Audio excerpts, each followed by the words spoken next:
एक लड़की जिसका लवर उसे धोखा दे देता है और वो बहुत रूड और केयरलेस इंसान होता है, पर उस लड़के का ट्विन ब्रदर उस लड़की से प्यार कर बैठता है जो बहुत केयरिंग और लविंग है। अब ये लड़की किसको चुनेगी, अपने लवर को या कि उसके ट्विन ब्रदर को? चलिए देखते हैं इस एक्सप्लेनेशन में। मूवी के बिगनिंग सीन में हम एलाइजा को देखते हैं जो अपनी वेडिंग के लिए तैयार हो रहा होता है। उसके बाद वो अपने होने वाली वाइफ जिसका नाम शार्लेट है उसके पास आता है और उसे कहता है कि मैं तुमसे शादी नहीं कर सकता क्योंकि मुझे अभी अपने फ्यूचर पर फोकस करना है। जिस पर वो कहती है कि तुम थोड़ा टाइम ले लो, हम बाद में शादी करेंगे। तो वो कहता है कि नहीं, मैं तुमसे शादी नहीं करना चाहता और उनकी स्टोरी यहाँ पर खत्म हो जाती है। असल में एलाइजा काफी रूड और बुरा इंसान होता है, वो उससे प्यार नहीं करता। इस बात को 3 मंथ्स गुजर जाते हैं। अब हम शार्लेट को देखते हैं जो अपनी जॉब पर आती है। वो एक डॉक्टर है और वो अपनी फ्रेंड एबिगेल के साथ कॉफी पीने जाती है, जहाँ एबिगेल उसे कहती है कि तुम क्यों नहीं एलाइजा को भूल जाती, और उसे ये भी कहती है कि तुम 2 साल से किसी भी टूर पर नहीं गई, इस बार तुमने जरूर जाना है। फिर अचानक वहाँ एलाइजा अपनी गर्लफ्रेंड के साथ आता है, जिसे देखकर शार्लेट बहुत सैड हो जाती है। नेक्स्ट डे शार्लेट अपनी जॉब पर आती है तो उसे पता चलता है कि डॉक्टर ल्यूइस इस टूर पर नहीं जा रहे क्योंकि उन्हें एक फाउंडेशन से वॉलंटियरिंग काम के लिए बुलाया गया है। तो वो डॉक्टर ल्यूइस से कहती हैं, आप टूर पर चले जाएं, मैं आपकी जगह वॉलंटियरिंग काम करूंगी। फिर वो डॉक्टर ल्यूइस की जगह फिलिपाइन चली जाती है। जब वो वहां पहुंचती है तो इस फाउंडेशन के सीईओ हेनरी उसका वेलकम करते हैं, जिनकी वाइफ की डेथ हो चुकी है और वो अपनी वाइफ को आज तक मिस करते हैं। वो उसे अपने साथ ले जाते हैं और उसे बताते हैं कि मैं लोगों की हेल्प करता हूँ, यहाँ इसीलिए आपको बुलाया गया है। हम डिफरेंट प्लेसेस पर जाकर कैंप लगाकर लोगों का ट्रीटमेंट करते हैं। फिर हेनरी उसे डॉक्टर माया से मिलवाते हैं और उसे डॉक्टर सेठ से भी मिलवाते हैं, जो कि एलाइजा का ट्विन ब्रदर होता है। पहले तो वो समझती है कि ये एलाइजा ही है, मगर वो कहता है कि मैं सेठ हूँ, ना कि एलाइजा। और शार्लेट बहुत कंफ्यूज हो जाती है और वहाँ से चली जाती है। शार्लेट के जाने के बाद माया पूछती है ये क्या सीन है, तो सेठ बताता है कि ये मेरे ट्विन ब्रदर की एक्स फियांसी है। शाम को माया और शार्लेट आपस में बातें कर रहे होते हैं और माया उसे बताती है कि मैं न्यूजीलैंड से हूँ और शार्लेट उसे बताती है कि मैं अमेरिका से हूँ और वॉलंटियरिंग के काम का ये मेरा फर्स्ट एक्सपीरियंस है। फिर माया उसे कहती है कि मुझे दुख है कि एलाइजा ने तुम्हें शादी के दिन ही छोड़ दिया था। नेक्स्ट डे वो सब रेडी होकर एक लोकल क्लिनिक में जाते हैं जहाँ पेशेंट्स होते हैं और यहाँ उन्हें अलग अलग ड्यूटीज असाइन की जाती हैं। लैंग्वेज का प्रॉब्लम होने की वजह से डॉक्टर आइजिया उनकी कम्युनिकेशन में हेल्प करते हैं और वो पेशेंट्स का ट्रीटमेंट करने लगते हैं। इसी दौरान शार्लेट और सेठ बहुत फ्रेंडली हो जाते हैं। फिर वो अपने रिजॉर्ट आते हैं जहाँ सेठ उन्हें अपने साथ डिनर करने को कहता है। शार्लेट अपने रूम में आकर एबिगेल को कॉल करके बताती है कि इस टूर में मेरे साथ एलाइजा का ट्विन ब्रदर भी है जो बहुत अच्छा है, लेकिन मैं अभी भी एलाइजा को नहीं भूल पा रही हूँ। जिस पर वो कहती है कि तुम अपने काम पर फोकस करो। शाम को शार्लेट और माया सेठ के साथ डिनर करने जाते हैं, जहाँ सेठ को किसी काम से जाना पड़ता है। तो माया शार्लेट से पूछती है क्या तुम सेठ से पहले कभी मिली हो? तो वो कहती है हाँ, मेरी सेठ से 2-3 बार मुलाकात हुई है, उसने मेरी एक बार हेल्प भी की थी, ये बहुत डिसेंट इंसान है। फिर वो डिनर करते हैं और उसके बाद वो रिजॉर्ट में वापस आते हैं और बातें कर रहे होते हैं। तो वहाँ हेनरी आते हैं। माया उनसे कहती है कि मैं आपकी हेल्प करना चाहती हूँ ताकि आपकी फाउंडेशन को मजीद बड़ा किया जा सके, क्योंकि मेरे बहुत से हॉस्पिटल और चैरिटी करने वालों से राब्ता है। तो वो कहते हैं कि अगर ऐसा हो जाए तो ये बहुत अच्छी बात है।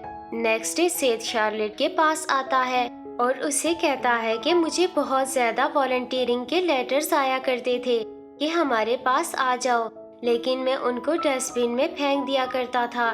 एक दिन मुझे हेनरी का लेटर मिला, ना जाने क्यों मैंने उसे एक्सेप्ट कर लिया आज उन्हें एक आइलैंड में मेडिकल कैंपिंग के लिए जाना होता है, जहां हेनरी उन्हें बोट में बिठाकर ले जाते हैं। इस आइलैंड में काफी पेशेंट्स होते हैं जिनका वो चेकअप करते हैं और उन्हें मेडिसिन देते हैं। पेशेंट्स को चेक करने के बाद शार्लेट और सेथ लंच करने लगते हैं, जहां वो उसे कहता है कि तुम यहाँ क्यों आई हो, तुम्हें तो अपने हॉस्पिटल से बहुत ज्यादा लगाव है। जिस पर वो कहती है कि मैं खुद को बिजी रखना चाहती हूँ और कुछ माजी की यादों से जान छुड़ाना चाहती हूँ। तो सेठ घबरा कर कहता है कि तुम मुझे क्यों इग्नोर करती हो, मैं अपने भाई जैसा दिखता हूँ मगर उससे बहुत ज्यादा अलग हूँ। और कहता है कि मैं अपने भाई के किए पर बहुत शर्मिंदा हूँ, क्या हम अच्छे दोस्त बन सकते हैं। जिस पर वो खामोश रहती है।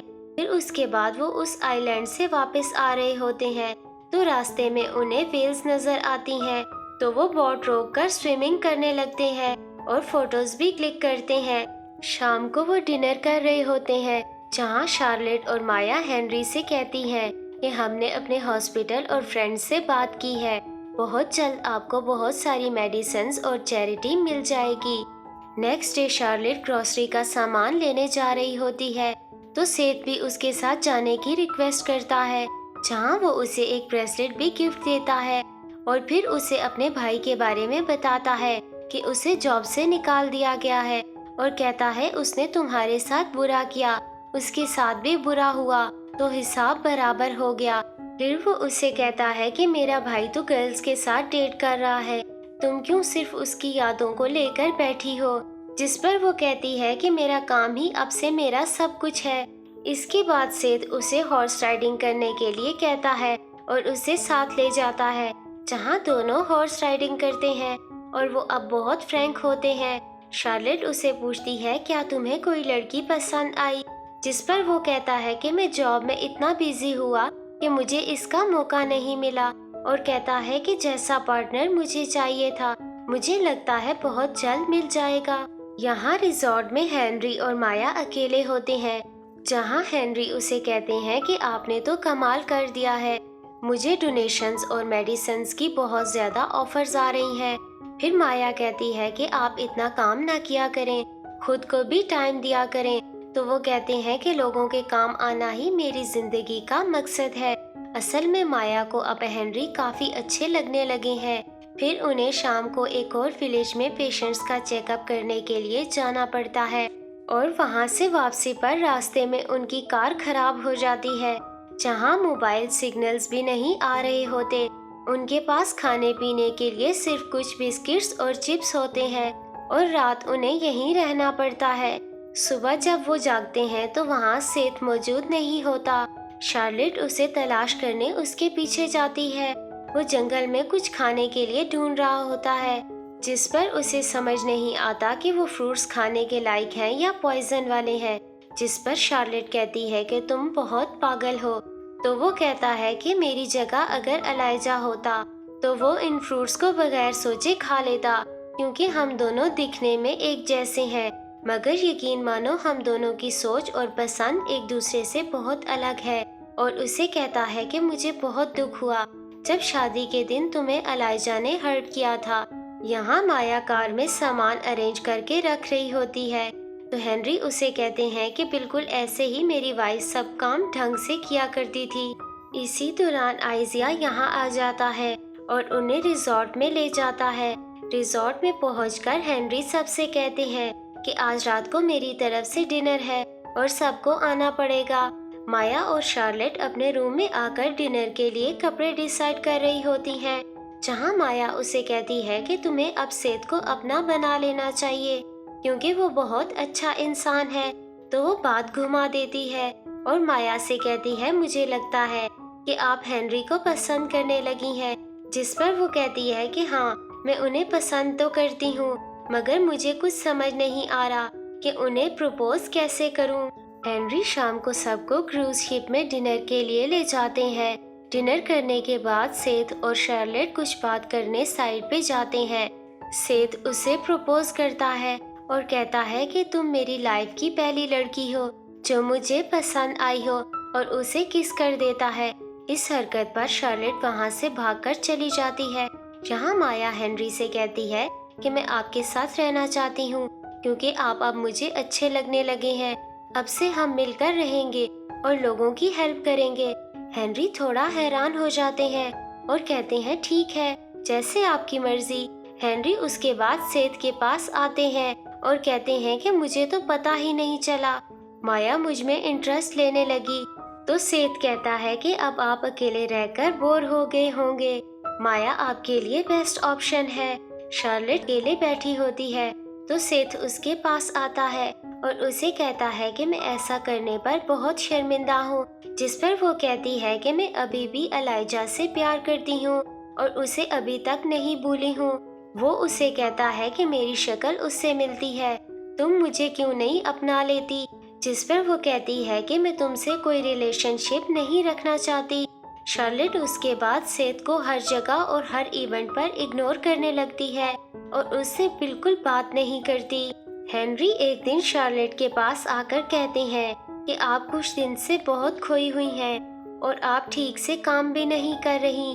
जिस पर वो कहती है कि मैं यहाँ पास्ट में हुए ब्रेकअप को भुलाने आई थी, मगर यहाँ आकर और भी ज्यादा कंफ्यूज्ड हो गई हूँ। जिस पर वो कहते हैं कि तुम पास्ट को भूल जाओ और लाइफ को एक और मौका दो। जिस पर वो कहती है ऐसा मुमकिन नहीं है।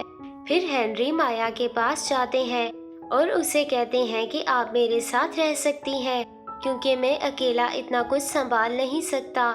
मैं भी अकेला रह रहकर थक गया हूँ। माया उसके बाद शार्लेट के पास आती है और उसे कहती है कि मुझे मेरा प्यार मिल गया है, तुम भी सेठ को अपना लो, वो बहुत अच्छा है, उस जैसा तुम्हें दोबारा नहीं मिलना, उसे खोकर तुम बहुत पछताओगी। तो शार्लेट कहती है मुझे डर है कहीं मुझे दोबारा से धोखा ना मिल जाए। तो माया कहती है ऐसा नहीं होगा, तुम जिंदगी को एक और चांस तो दे के देखो। फाइनली वो सेठ से मिलने जाती है और उसे इग्नोर करने पर सॉरी बोलती है और कहती है कि तुम्हें जब मैंने पहली बार यहाँ देखा तो मैं चौंक गई थी। और उसे कहती है कि एलाइजा ने मुझे हमेशा हर्ट किया है, मेरी कभी भी कदर नहीं की, लेकिन तुमने मुझे हर जगह सपोर्ट किया है और मेरी हेल्प की है। ये सुनकर सेठ कहता है मेरे भाई ने तुम्हें छोड़कर अच्छा किया है, वरना तुम मुझे कैसे मिलती। अब दोनों किस करते हैं और एक हो जाते हैं और इसके साथ यहाँ मूवी एंड हो जाती है।